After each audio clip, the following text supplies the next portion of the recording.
अस्सलाम वालेकुम। SM news के साथ मैं हूं मुक़द्दर रज़ा। SM न्यूज़ स्टूडियो में खुशामदीद। खबरों का सिलसिला बढ़ाते हुए हफ्शान करते हैं गुजरांवाला से आलूदगी फैलाने वाले सनती यूनिटों के खिलाफ ज़िले इंतज़ामिया और महकमा तहफ़्फ़ुज़ माहौलियात का रात के मुश्तरका ऑपरेशन। कार्रवाई के दौरान 3 फैक्ट्रियाँ सील कर दी गई और एक को वार्निंग दी गई है।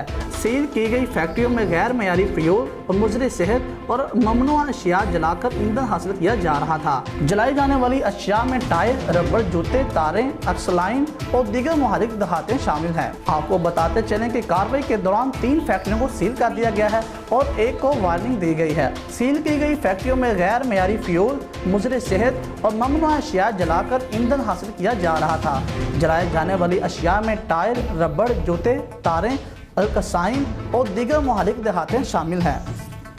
और इसके साथ गुजरांवाला के ताजरों और सनतकारों ने नए बजट को आवाम दोस्त करार देते हुए कहा। आपको बताते चलें कि गुजरांवाला के ताजरों और सनतकारों ने नए बजट को आवाम दोस्त करार देते हुए कहा कि मौजूदा हुकूमत ने अपने मसाइल में रहते हुए एक मुतवाज़न बजट पेश किया है कि जिससे कारोबारी तबके के दरीना मुतालबात को मद्देनज़र रखा गया है। बजट के हवाले से गुजरांवाला चैम्बर ऑफ कॉमर्स में बजट सुनने के लिए इनेकाद किया गया था कि इस मौके पर सदर chamber of commerce and industry Umar Ashraf Mughal का कहना था कि लोकल मोबाइल फ़ोन और लोकल छोटी गाड़ियों में मिलने वाले रिलीफ का डायरेक्ट फ़ायदा आम आदमी को होगा।